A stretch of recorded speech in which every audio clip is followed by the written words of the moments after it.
그 사는 개미 중에 커터글리피스라고 하는 개미가 있답니다. 이 커터글리피스라고 하는 개미는 그 사막에 자기 집을 둥지를 짓고 사는데 자기 둥지 200m 정도가 떨어진 곳에다가 개미를 갖다 놔도 정확하게 자기 집을 찾아간답니다. 그러니까 사람의 신체와 개미를 비교해 봤을 때 이 200m는 짧은 거리가 아니잖아요. 개미에게 있어서는. 그런데 짧은 거리가 아님에도 불구하고 정확하게 자기 집을 찾아간답니다. 그래서 과학자들이 이 커터글리피스라고 하는 개미가 어떻게 자기 집을 찾아가느냐, 이걸 관심을 갖기 시작했는데 처음에는 냄새를 맡아서 가는 줄 추측을 했어요. 그래서 개미가 지나온 길에 냄새를 맡아서 자기가 그 온 길로 돌아가서 집을 찾을 것이다, 그렇게 가설을 세웠습니다. 그런데 이게 아니었어요. 왜냐하면 이 커터글리피스라고 하는 개미가 집을 찾아가는데 온 길로 돌아가는 게 아니었어요. 200m 밖에다 놓으니까 정확하게 직선 거리를 찾아서 자기 둥지를 찾아가더란 말입니다. 그러니까 왔던 길에 냄새를 맡고서 돌아가는 게 아니었죠. 두 번째는 자기가 걸어온 그 길에 지형지물을 기억해서 그 지형지물을 기억해내서 그쪽으로 가는 줄 알았는데 이것도 역시 아니죠. 왜냐하면 한 번도 안 왔던 직선거리로 가니까. 그래서 사람들이 생각을 했습니다. 개미의 뇌 속에는 우리가 아는 그 내비게이션과 같은 항법 장치가 탑재가 되어 있을 것이다. 그래서 어디에 떨어지든지 간에 내비게이션 항법 장치를 통해서 최단 거리를 찾아가는 것이 개미의 집을 찾는 그런 것이다, 이렇게 생각을 했는데 개미의 뇌를 열어보니까 인간의 뇌세포의 100만 분의 1 정도밖에 안 되는 신경세포가 없더라는 거예요. 그러니까 인간도 못 찾는데 100만 분의 1 정도 되는 뇌세포, 신경세포를 가진 이 개미의 머릿속에 내비게이션 항법 장치가 있을 리 없다, 이거죠. 그래서 지난 2006년에 루디거 베르너라고 하는 사람이 사이언스지에다가 발표를 했습니다. 이 사람의 결론은 뭐냐면 개미는 그런 항법 장치를 가진 게 아니라 개미에게는 우리가 알지 못하는 나침판이 있다. 태양의 각도와 자기 집에 있는 그 각도, 이런 것들을 종합해서 방향을 찾을 수 있는 나침판이 개미에게는 있어서 그 나침판으로 자기의 원집을 찾아간다, 그렇게 밝혔어요. 여러분, 우리에게도 이런 길을 잃지 않는 나침판이 있었으면 좋겠습니다. 우리의 삶에, 우리가 길을 걸어가는데 꼭 물리적인 길만이 아니라 우리가 하나님의 나라를 가는 데 있어서도 길을 잃어버리지 않고 헤매지 않고 바른 길로 갈 수 있는 영적인 나침판이 있었으면 하는 바람이 저는 있습니다. 한 10몇 년 전일 거예요. 아마 오래됐습니다. 저희 교회 성도 한 분이 서울 그 위쪽에 일산이라고 하는 고양시의 병원에 입원을 했었습니다. 그래서 여전도 회원들하고 같이 봉고차를 타고 문병을 가는데 그때는 내비게이션이 없었어요. 내비게이션이 없어서 어떻게 가야 된다는 걸 지도를 보고 가는데 서울을 관통을 해서 자유로를 통해서 일산으로 가야 되는데 이게 길을 모르겠는 거예요. 여기 같이 가신 분들이 웃으시네요. 그때 돌고 돌아도 같은 자리만 계속 나오는 거예요.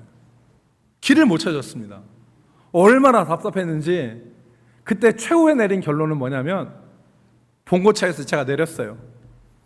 택시를 잡았습니다.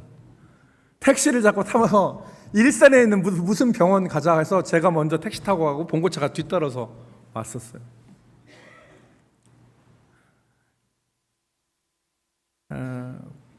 여러분, 오늘 제가 말씀의 제목을 뭐라고 정했는고 하니까 방향 감각이 필요할 때 주어진 교훈이라 그렇게 제목을 정했습니다. 방향 감각이 필요할 때 주어진 교훈.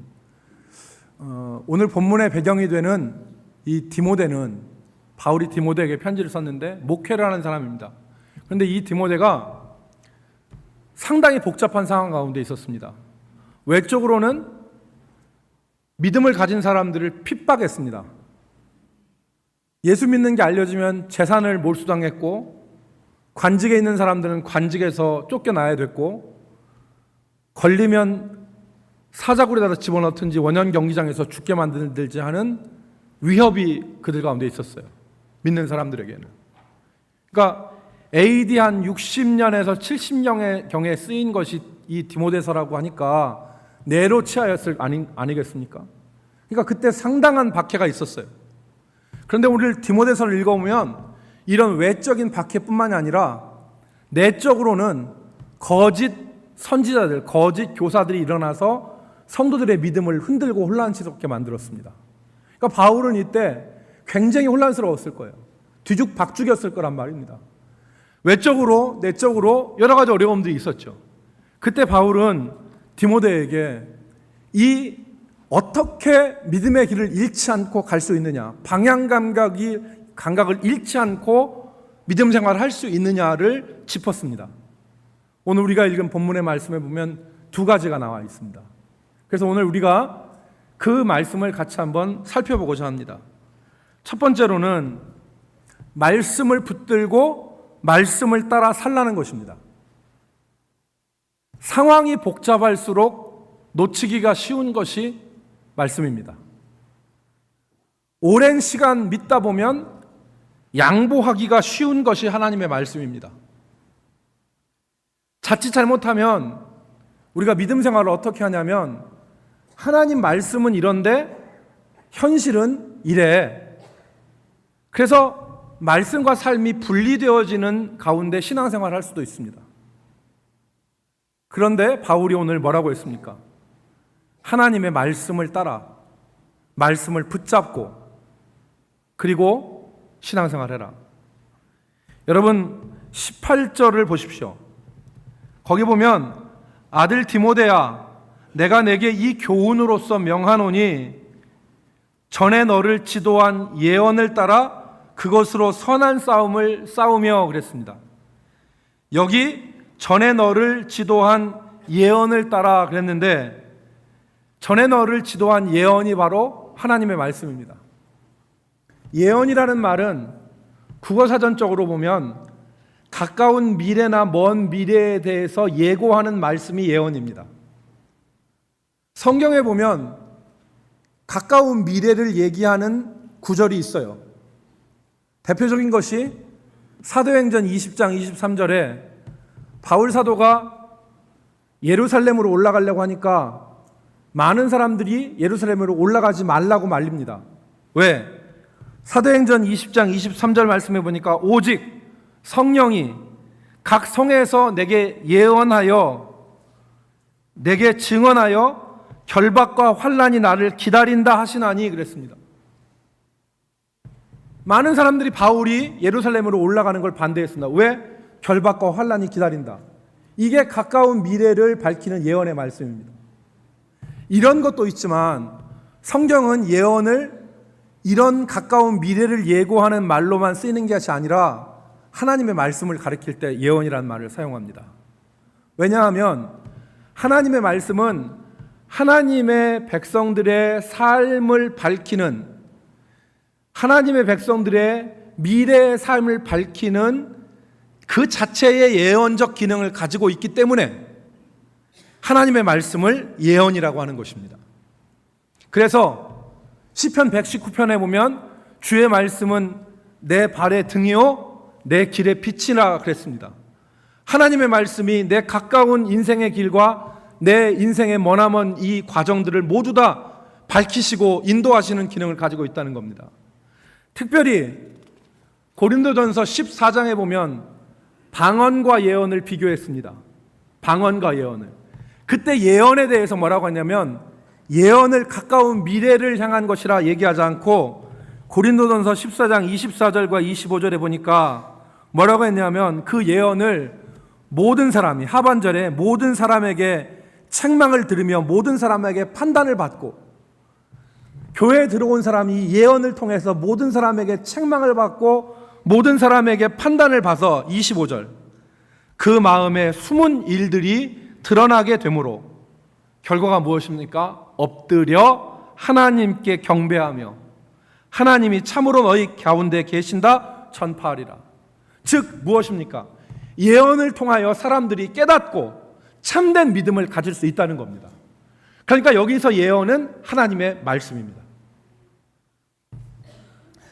오늘 너를 지도한 예언을 따라라는 말씀은 교훈적인 기능이 있는 하나님의 말씀을 따라 하나님의 말씀대로 신앙생활을 하라는 말입니다. 그런데 그 길이 순탄하지 않기 때문에 여행이라고 하지 않고 싸움이라고 그랬습니다. 말씀을 붙잡고 말씀을 따라 사는 것이 녹록지 않아요. 쉽지 않습니다. 그래서 이것을 싸움이라고 그랬어요.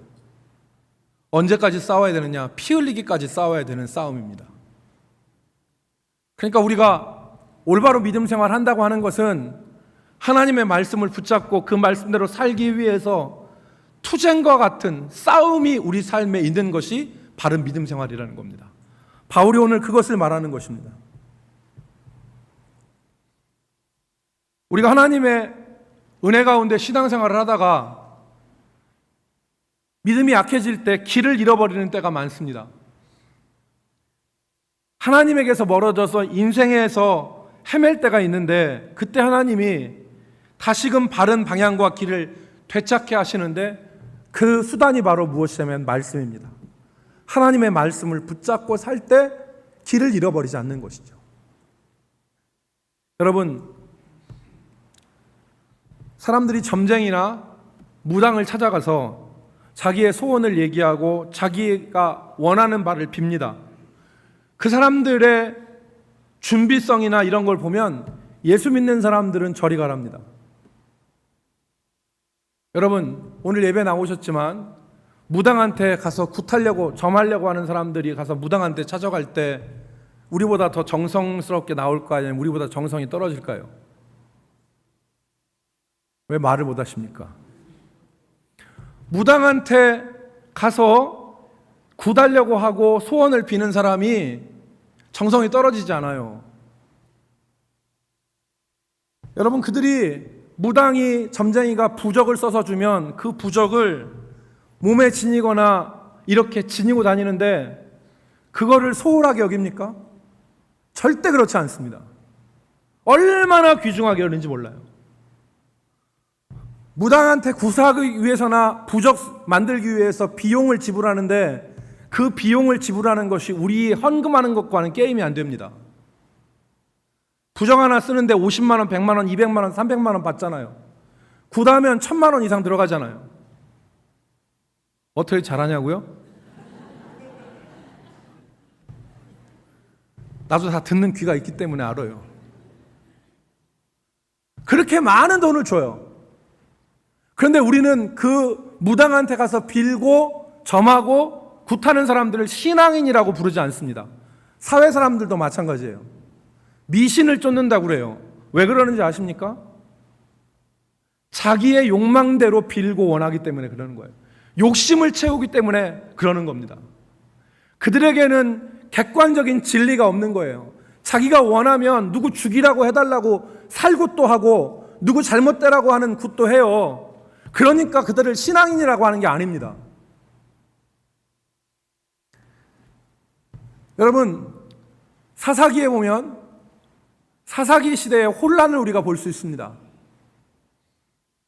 사사기의 혼란은 왜 일어난 것이냐면 하나님의 말씀을 버리고 각자 자기의 소견에 옳은 대로 살아갔기 때문에 사사기의 혼란이 벌어진 것입니다. 여러분, 사사기 18장 이후부터 보면 혼란이 나오죠. 어떤 혼란이 나옵니까? 거룩한 제사장 레위인들이 첩을 둡니다. 말도 안 되는 거죠. 제사장 레위인이 첩을둬요. 있을 수 없는 일이 일어나는 거죠. 두 번째, 거룩한 하나님의 백성들이 한 여인을 놓고 밤새도록 윤간을 합니다. 밤새도록 한 여인을 놓고 윤간을 해서 그 여자가 아침에 일어나서 죽습니다. 남자들 때문에. 그게 어디서 벌어진 거냐면 하나님의 백성들이 아닌 이방인들이 아니라 하나님의 백성들 가운데서 벌어졌어요. 오늘날로 얘기하면 교회 안에서 윤간이 벌어진 거죠. 어찌 이런 일이 벌어지냐는 거죠.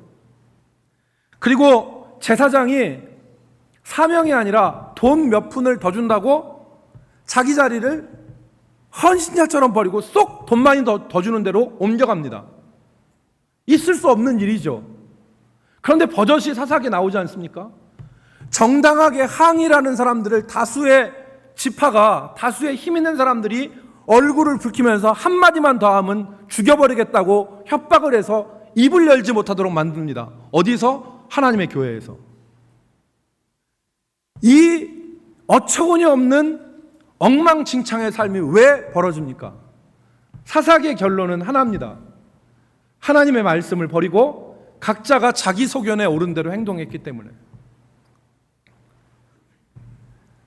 여러분, 우리가 인생이 혼미하고 어지러울수록 우리가 붙잡아야 될 것은 하나님의 말씀입니다. 하나님의 말씀을 붙들고 싸움을 싸우는 모습으로 우리가 살아가야 됩니다. 피 흘리기까지. 지난주에 다락방 모임을 가졌습니다. 그런데 한 집사님이 간증을 하시더라고요. 그 집사님이 자신이 다니는 직장에서 기대할 수 없는 승진을 했대요. 모두가 부러워하는 기대할 수 없는 승진을 했답니다. 자리가 있는 자리가 아니라 자리가 새로 만들어져서 승진을 했대요. 그런데 그 기쁨도 잠시, 사람들이 모두 다 그 집사님을 시기하더라는 거예요. 그래서 이 사람 시기하고 저 사람 시기하고 너무 견딜 수가 없어 괴로워서 이분이 생각한 것이 마음에 섭섭한 마음도 들고 자기를 미워하는 사람들 같이 미워하고 싶은 마음도 들더라는 거예요. 여러분, 이게 정상이죠. 아니, 이게 보편적인 거죠. 그런데 그 집사님이 선택한 것은 그게 아니었어요. 새벽에 기도하기로 작정을 하셨대요. 남편 출근도 도와야 되고 아이 학교도 보내야 되고 본인도 준비해서 직장에 나가야 되는데 이분이 새벽에 하나님 앞에 기도하기로 작정을 하고 기도를 시작했대요. 그랬더니 하나님께서 그 자기를 시기하고 미워하는 사람들을 위해 기도할 때 눈물이 나게 하더라는 거예요. 그래서 기도하면서 그분들을 위해 기도하니까 미운 마음이 사라지고 자기 마음속에 평강이 찾아오더라. 그 간증을 하더라고요. 여러분, 그리스도인이 그리스도인답게 사는 것은 저절로 이루어지는 것이 아닙니다. 시간이 간다고 저절로 이루어지는 것이 아니라 하나님의 말씀을 붙들고 하나님의 말씀을 따라 살 때 도우시는 하나님의 은혜를 덧입어서 그리스도인답게 살게 되는 거예요. 그러므로 우리 삶의 중심에 하나님의 말씀이 있어야 됩니다. 여러분, 오늘 우리가 세상에서 이런 소리가 있고 저런 소리가 있고 이렇게 살아야 된다 저렇게 살아야 된다 많은 얘기가 있지만 우리 믿는 성도들 중심 가운데 말씀이 뚜렷하게 보이기를 주의 이름으로 축복합니다. 하나님의 말씀에 자신을 복종시키고 하나님의 말씀대로 살 때 우리는 도우시는 하나님의 은혜를 경험할 수가 있습니다. 두 번째, 바울 사도가 말씀한 것은 첫 번째는 너를 지도한 예언의 말씀을 따라 선한 싸움을 싸우라는 것입니다. 두 번째는 19절에 있는 대로 믿음과 착한 양심을 가지라 한 것입니다. 믿음과 착한 양심을 가지라. 지금 바울이 누구한테 편지하는 것입니까? 디모데에게. 디모데는 새로 믿은 사람이 아니에요. 디모데는 안 믿는 사람이 아닙니다.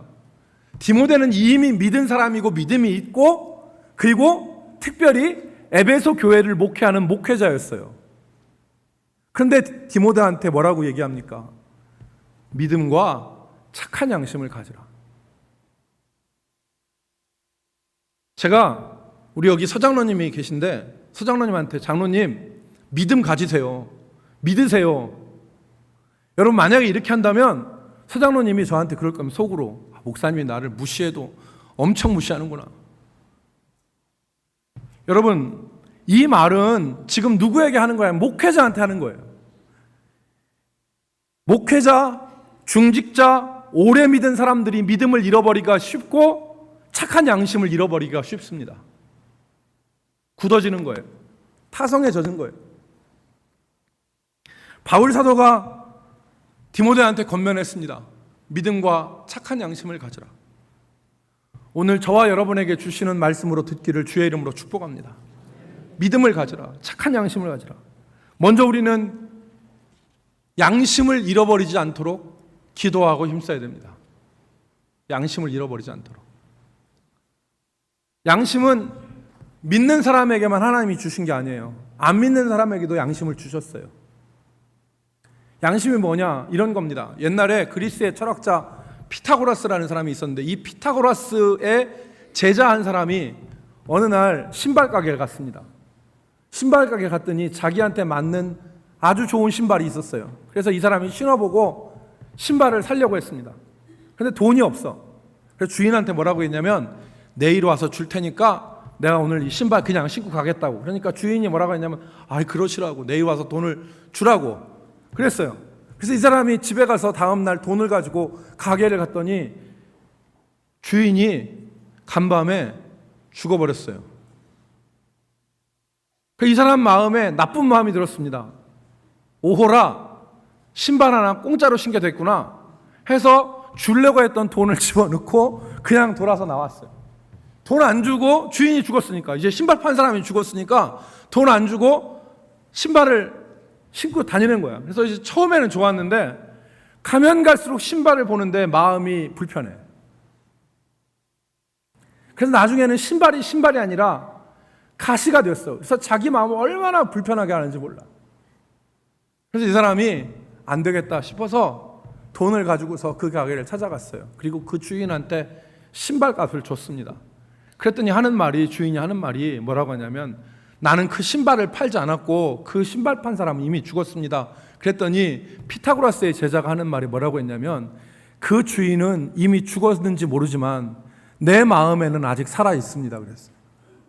그 사람은 아직 내 마음에 살아 있습니다. 그리고 신발 값을 지불했대요. 이게 양심이에요.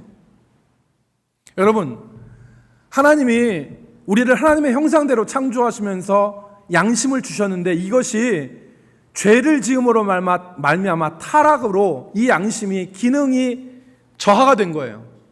올바로 작동을 못해요. 그렇지만 하나님의 형상대로 창조되었기 때문에 예수 믿지 않아도 이 양심이 작동을 합니다. 그런데 예수 믿는 사람들은 이 일반 사람들과 다른 양심이 있어요. 그게 뭐냐면 하나님이 우리를 죄와 사망에서 구원하실 때 우리의 양심을 새롭게 하셨기 때문에 사도 바울은 이 양심을 세상 사람의 양심이 아니라 착한 양심이라고 기록한 거예요. 그래서 착한 양심을 가지라.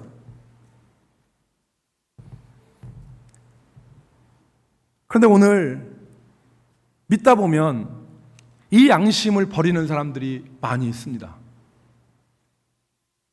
교회에 와서 예배드려도 마비되어진 상태로 양심이 마비되어서 생활하는 사람이 있어요. 주차장에서 다른 사람의 차를 범버로 받아놓고도 아무 말 없이 그냥 없는 듯이 지나가요.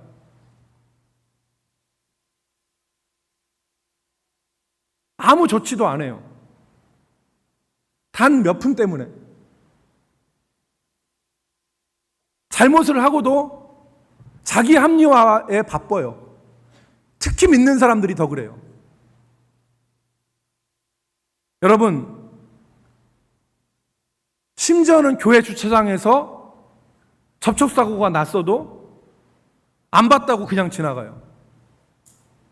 이게 안 될 일이잖아요. 여러분, 양심을 버리면 그게 단지 우리는 도덕적으로 그 사람이 조금 잘못하고 있는 거다 생각할 수 있는데 그렇지 않습니다. 성경을 여러분 찾아보면 디모데전서 4장, 우리가 읽은 디모데전서 1장 말고 4장에 보면 4장 1절과 2절을 우리 같이 읽어보도록 하겠습니다. 디모데전서 4장 1절과 2절.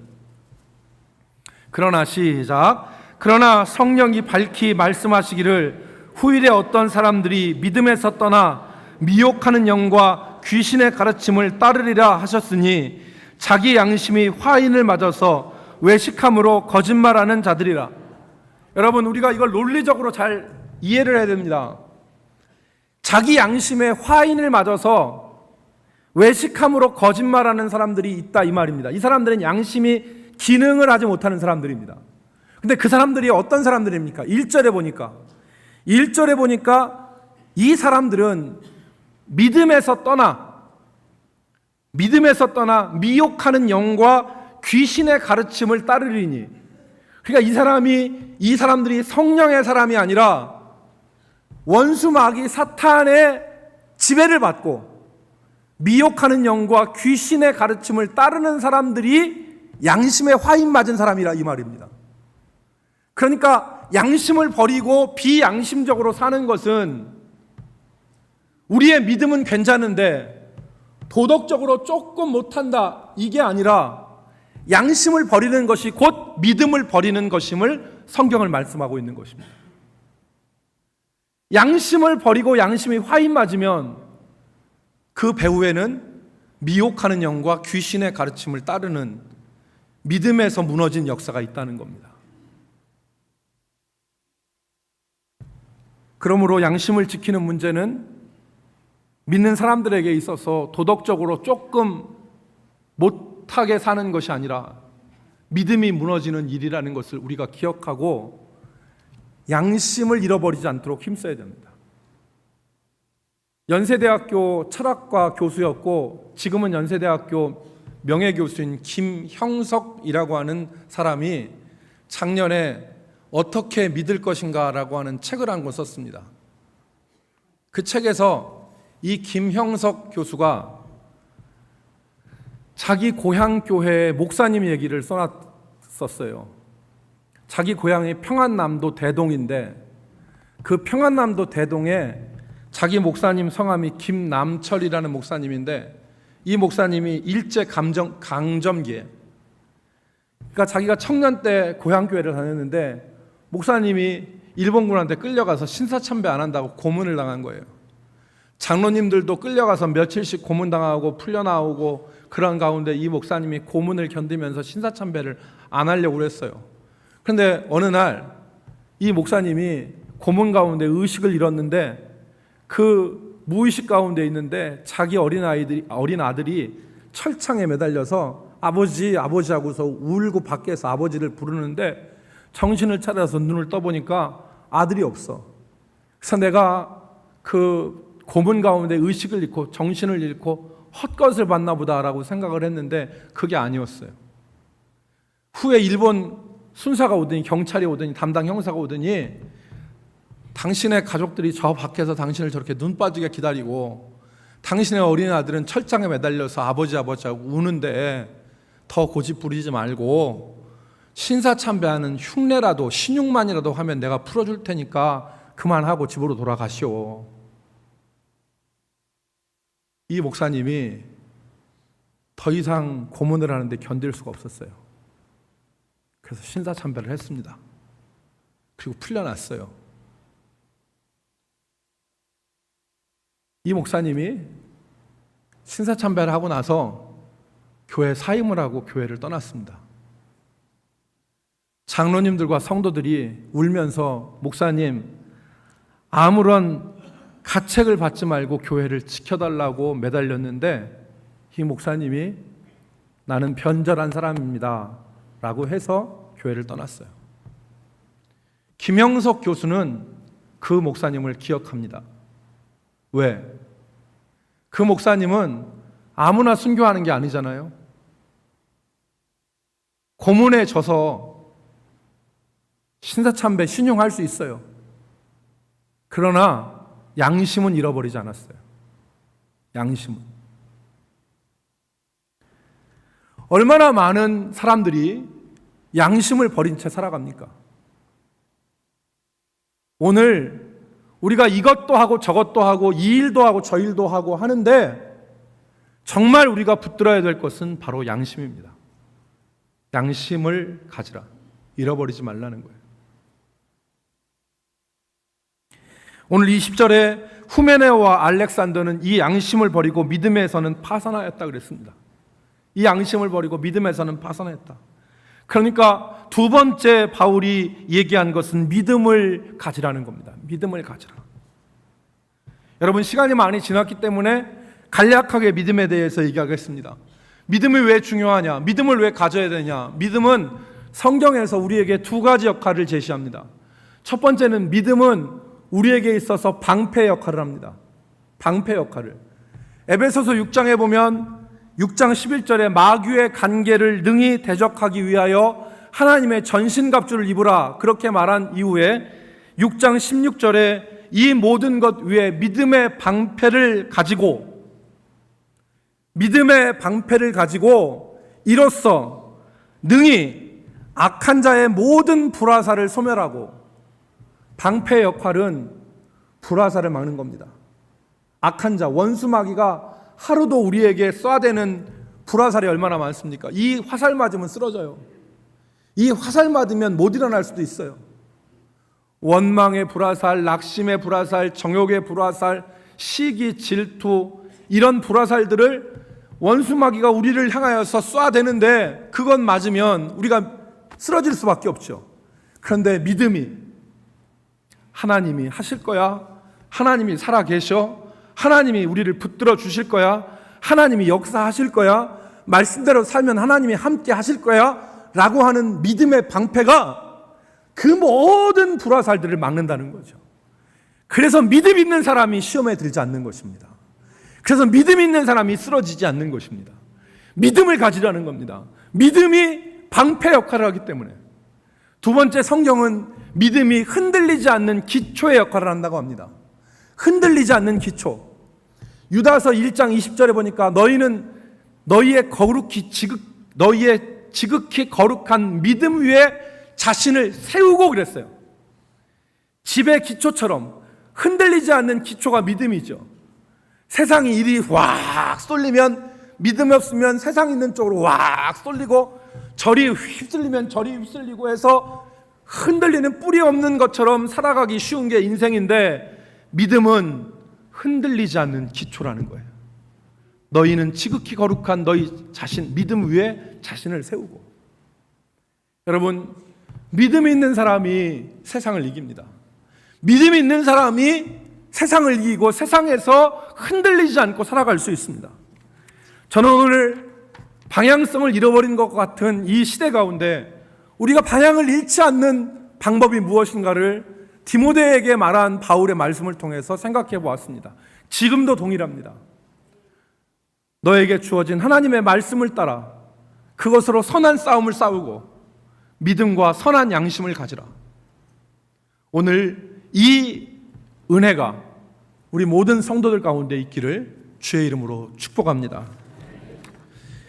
하나님 아버지, 오늘 우리 모든 성도들이 하나님의 말씀을 듣고 이 말씀을 붙잡고 살기로, 그리고 착한 양심과 믿음을 잃어버리지 않고 갖기를 소원하며 하나님의 말씀을 들었사온데, 주께서 그 심령마다 주의 은혜로 충만케 하여 주시고 이 믿음과 이 선한 양심을 갖게 하시고 말씀 붙잡고 사는 은혜를 더하여 주옵소서.